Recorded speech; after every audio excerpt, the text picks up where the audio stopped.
Hello friend, आज हम लोगों का डे 2 है और हम लोग जा रहे हैं आज ऋषिकेश से बद्रीनाथ की ओर। तो हमारे कैब ड्राइवर राजू भैया आ गए हैं। उन्होंने हमें सुबह के 4:30 बजे का टाइम दिया था, लेकिन निकलते निकलते 6:30 बज गया था, मतलब दिन निकल आया था।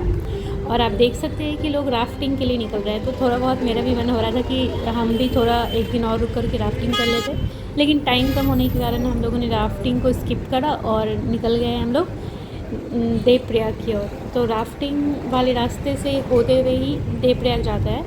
और अगर देखिए तो लोग बहुत ही दूरी तक तय करते राफ्टिंग के लिए, ऋषिकेश तक आते हैं राफ्टिंग के लिए बहुत दूर। मैंने तो देवप्रयाग के पास भी कुछ कुछ राफ्टिंग के लिए लोगों को जाते हुए देखा है। और वहाँ से वो लोग अपना शुरू करते हैं और एंड करते हैं ऋषिकेश तक। काफ़ी लंबा सफ़र होता है मेरे ख्याल से। अब पानी में तो और भी मज़ा ही आता होगा। अब अगली बारी कभी जाऊँगी तो ज़रूर राफ्टिंग करूँगी। और यहाँ पे कुछ हमारे सिख भाई सब जा रहे हैं। वो लोग कौन सा जगह है वो जहाँ जा रहे हैं, उस जगह का नाम है हेमकुंड साहिब, जो कि सबसे ऊंचा गुरुद्वारा है इंडिया का। और यहाँ से कुछ दूरी पे शायद फ्लावर वैली भी है, जो उत्तराखंड का बहुत ही फेमस स्पॉट है। तो हम लोग इसके बाद हम लोग चौहान रेस्टोरेंट पहुँच रहे हैं। वहाँ हम लोगों ने थोड़ा बहुत नाश्ता किया, क्योंकि सवेरे हम लोगों ने नाश्ता नहीं किया था। 9 बजे के अप्रॉक्स हम लोग यहाँ पहुँच गए थे। हेलो। और मुझे मैगी खानी थी क्योंकि पहाड़ों पे मैगी का अलग ही मज़ा आता है। देखिए, तो मैंने तो सिर्फ मैगी ही ट्राई करा, पापा मम्मी ने खाना खाया। और उसके बाद हम लोग निकल पड़ते फिर से। तो हम लोगों का नेक्स्ट डेस्टिनेशन आता है देवप्रयाग। देवप्रयाग जाते हुए थोड़ा टाइम लगा यहाँ से। अगर देखा जाए तो देवप्रयाग जो है वो पंचप्रयाग का सबसे आखिरी वाला प्रयाग होता है, लेकिन हम लोगों को जाने के क्रम में सबसे पहले देवप्रयाग ही मिलेगा। और हम लोग वहाँ कुछ देर में पहुँचने वाले हैं। और यहाँ का सीन, भोला बाबा का स्टैचू, दोनों मिलकर के और खूबसूरत बना रहा है। देवप्रयाग हम लोग कुछ देर में पहुंचने वाले हैं। देवप्रयाग में अलकनंदा और भागीरथी नदी मिलकर के गंगा नदी का निर्माण करती है। और यह टिहरी गढ़वाल जिले में पड़ रहा है।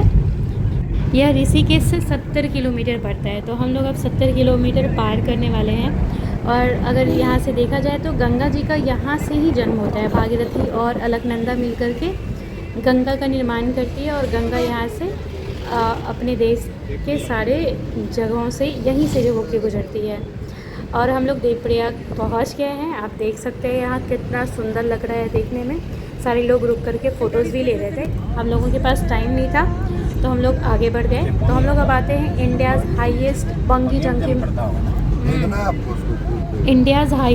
जंपिंग के पास। हम लोगों ने थोड़ा देर रुका और देखा कि इन लोग कैसे उतने हाइट से जंप कर रहे हैं। तो ये हम लोगों के लिए थोड़ा सा एडवेंचरस था और काफ़ी मज़ा भी आया देखने में। और पता नहीं, करने में तो और भी मज़ा आता होगा, लेकिन मैं कभी हिम्मत नहीं कर पाऊँगी इतना हाइट पे जा कर के जंप करना, क्योंकि मेरे से नहीं हो पाएगा। मुझे तो थोड़ी से हाइट पे डर लगने लग जाती है। तो ये तो काफ़ी ज़्यादा इंडिया का हाईएस्ट पे चढ़ा है।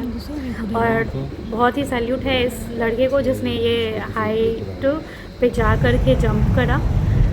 मैं तो देखते ही रह गई थी।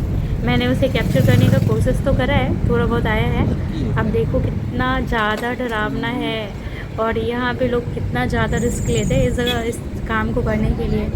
तो हम लोग इस सीन को देख करके फिर आगे बढ़ते हैं। तो अब हम लोगों का कर्णप्रयाग तो नहीं, रुद्रप्रयाग हम लोग पहुँचने वाले। देवप्रयाग के बाद रुद्रप्रयाग, जो कि यहाँ से 38 किलोमीटर दिखा रहा है। और कुछ देर में हम लोग रुद्रप्रयाग पहुँच जाएंगे। और सबसे खूबसूरत तो हमको पहाड़ पे बने घर लग रहे थे।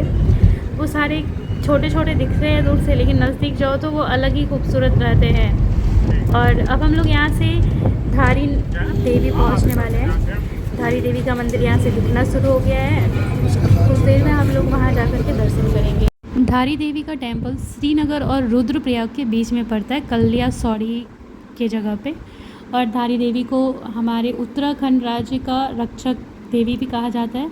ऐसा कह सकते हैं कि 4 धाम यात्रा का अगर शुरुआत होता है तो लोग यहाँ ज़रूर आते हैं माथा टेकने के लिए। माँ धारी देवी का दिन में 3 बार स्वरूप बदलता है। सुबह को वो कन्या रूप में रहती है, दोपहर में वो युवती रूप में रहती है, और शाम को वो अपने माता सारी देवी की जय ना वृद्धा रूप में रहती है। यहाँ पे हम लोग माता का दर्शन करने के लिए अब नीचे उतर रहे हैं। यहाँ से थोड़ा नीचे जाना पड़ रहा है क्योंकि माँ का अलकनंदा नदी में मंदिर विराजमान है और हम लोग भी माँ के इस चमत्कारी रूप को देखने जा रहे हैं जो दिन में 3 बार अपना स्वरूप बदलती है। ये काफ़ी ज़्यादा रोचक है। तो हम लोग भी माता का आशीर्वाद लेने के लिए मंदिर के प्रांगण में प्रवेश कर गए हैं और यहाँ से अलकनंदा नदी का बहुत ही सुंदर सा सीन हम लोगों को देखने मिल रहा है। हम लोग भी अब माँ के दरबार में एंटर करने वाले हैं। इन्हें काली माता का स्वरूप कहा जाता है और यहाँ पर इनका अलकनंदा नदी के बीच में एक चट्टान पर सर का मूर्ति है क्योंकि इनका सर यहाँ पे विराजता है और बाकी का धड़ जो है काली मठ में विराजता है।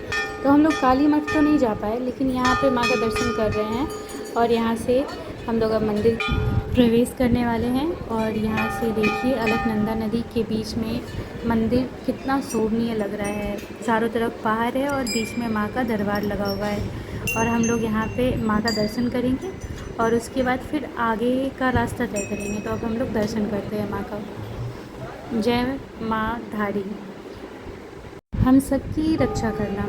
अब हम लोग यहाँ पे माँ धारी के पत्थर को देखेंगे जहाँ पे माँ विराजती है और यहाँ से अब हम लोगों का माँ का दर्शन कंप्लीट हो गया और अब हम लोग निकल रहे हैं अपने नेक्स्ट डेस्टिनेशन की ओर जो कि पड़ता है कर्णप्रयाग। तो हम लोग कुछ देर में कर्णप्रयाग चलेंगे। तो हम लोग थोड़ा बहुत तो यहाँ पे माँ धारी का इतिहास को जानते हैं। जैसा कि हम लोग को पहले से पता है कि अलकनंदा नदी के बीच में चट्टान के पर विराज रही हैं। तो यहाँ इनके आने पे गांव वाले ने, धारी गांव के लोगों ने इनके लिए एक छत ढालने का कोशिश करा तो लेकिन उन्होंने बोला कि नहीं, मुझे खुले में ही डाला जाए। ये द्वापर युग के टाइम का कहानी है और इन्हें उत्तराखंड का रक्षक भी कहा जाता है। ऐसा कहिए कि 4 धाम की धारी माता रक्षा करते हैं और यहीं से 4 धाम की शुरुआत भी होती है और इससे आगे केदारनाथ के लिए रास्ता अलग हो जाता है और बद्रीनाथ के लिए रास्ता अलग हो जाता है। तो हम लोग इसके बाद आगे चलेंगे कर्णप्रयाग। माँ धारी का आशीर्वाद लेते हुए अब हम लोग अपना सफ़र शुरू कर रहे हैं बद्रीनाथ की ओर। कुछ देर में हम लोग कर्णप्रयाग पहुंचने वाले हैं और यहाँ से थोड़ा बहुत नदी दिखना शुरू हो गया है। धारी माता का अगर प्रमुख बात किया जाए तो 2013 में इनकी महिमा और भी ज़्यादा उजागर हुई थी। जब 2013 में इनके पास थोड़ा बहुत कंस्ट्रक्शन शुरू हुआ था तो उसी शाम केदारनाथ में बादल फटा और बहुत ही भयंकर प्रलय आया था। पूरा का पूरा नदी बह गई थी, भीषण आपदा आई थी और इसे धारी माता का प्रकोप कहा जाने लगा था। अगर रुद्रप्रयाग की बात की जाए तो ये चौथा प्रयाग है और यहाँ से अलकनंदा नदी और दाकिनी नदी का संगम होता है। तो हम लोग रुद्रप्रयाग अब पार करने वाले हैं। जैसा कि दंत कथा है कि यहाँ पे शिव जी ने नारद जी को संगीत और नृत्य का शिक्षा दिया था और यहाँ पे उनका एक मंदिर भी है। देवप्रयाग में राम जी का मंदिर है और यहाँ पे शिव जी का मंदिर है। अब इससे आगे हम लोग पहुँचने वाले हैं, कर्णप्रयाग जाएंगे और उसके बाद हम लोग थोड़ा बहुत स्टे करेंगे क्योंकि बहुत लंबा दूरी तय होने वाला है हम लोगों का। कर्णप्रयाग ही वो जगह है जहाँ से केदारनाथ, बद्रीनाथ, अल्मोड़ा का रास्ता अलग अलग हो जाता है। तो कर्णप्रयाग हम लोग पार कर चुके हैं और हम लोग यहाँ पे ब्रो कैफ़े में रुके हैं जो कि काफ़ी शानदार और मज़ेदार था। खाना भी यहाँ का बहुत ही टेस्टी था। तो आगे हम लोग यहाँ पे तरटोली गांव में रुकेंगे जो कि पीपल कोटी से पहले आता है। गांव नहीं, वो मतलब हाईवे है और वहाँ हम लोग होटल ले रहे हैं, होटल हेरिटेज इन, जो बहुत ही खूबसूरत व्यू है वहाँ का। आप देखना, मैं थोड़ी देर में वो वीडियोस दिखाऊंगी। यहाँ का सीन काफ़ी प्यारा लग रहा है, आप खुद देखो कितना सुंदर लग रहा है।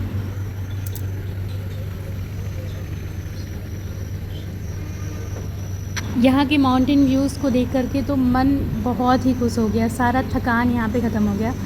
सनराइज़ का सीन नहीं ले पाई क्योंकि वहाँ शिफ्ट करने में थोड़ा बिज़ी हो गई थी। यहाँ से सनराइज़ का व्यू भी बहुत सुंदर था। ड्राइवर ने बहुत अच्छी जगह रिकमेंडेट की थी, हमें बहुत ज़्यादा मन लगा यहाँ पे, बहुत ही सुंदर था। और यहाँ से सवेरे हम लोग बद्रीनाथ के लिए निकलेंगे और नेक्स्ट ब्लॉग में आप लोग बिल्कुल रेडी रहना, हम लोग बद्रीनाथ में आप लोगों को बद्री जी का दर्शन कराएंगे।